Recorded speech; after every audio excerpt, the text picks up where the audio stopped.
To me, and obviously Ben was there to sort of, you know, shepherd it. It was to say as true to the tone of the first one as possible, and as true to the characters, and also I think there's no reason for doing a sequel unless you're really going to blow it out, make it bigger, expand the world. You know, there was at one point a discussion about maybe keeping it in New York, but then we were sort of like, well, we've done New York fashion, we've sort of shot out Soho, and you know, so let's go large or go home. So we went, let's go large or go Rome. They're being reborn into the world. Like Derek has been in reclusion, and Hansel has basically fallen off the face of the earth due to his handicap and his desire not to be seen anymore.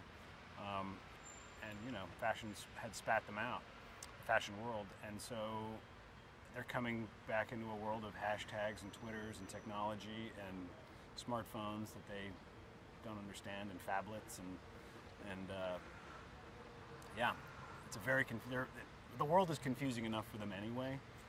So to come back into a world post Steve Jobs must be extra confusing for them.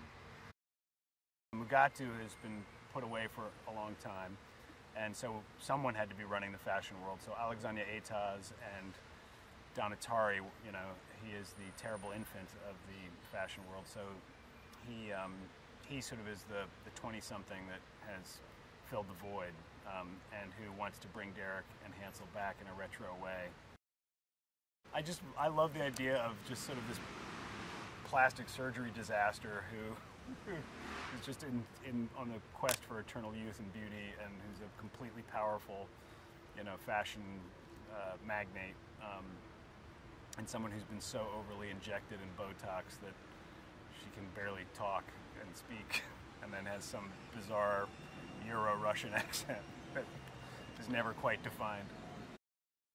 It's incredible to watch Ben work because he can be in a scene, he can be rewriting the scene, acting in the scene, directing the scene, and also editing the scene in his head. So it all happens kind of behind his eyeballs, and then he snaps into Derek, and then snaps kind of out of it, and then is like, okay, push in, no, you step back, now move the camera here, you know, like, and he can do all these things so well, and he's really good at assembling, I think, not to toot my own horn, but he's good at assembling really great crews and people that are the best at what they do, you know, and getting everyone to kind of work in harmony together, you know. He's a fantastic director.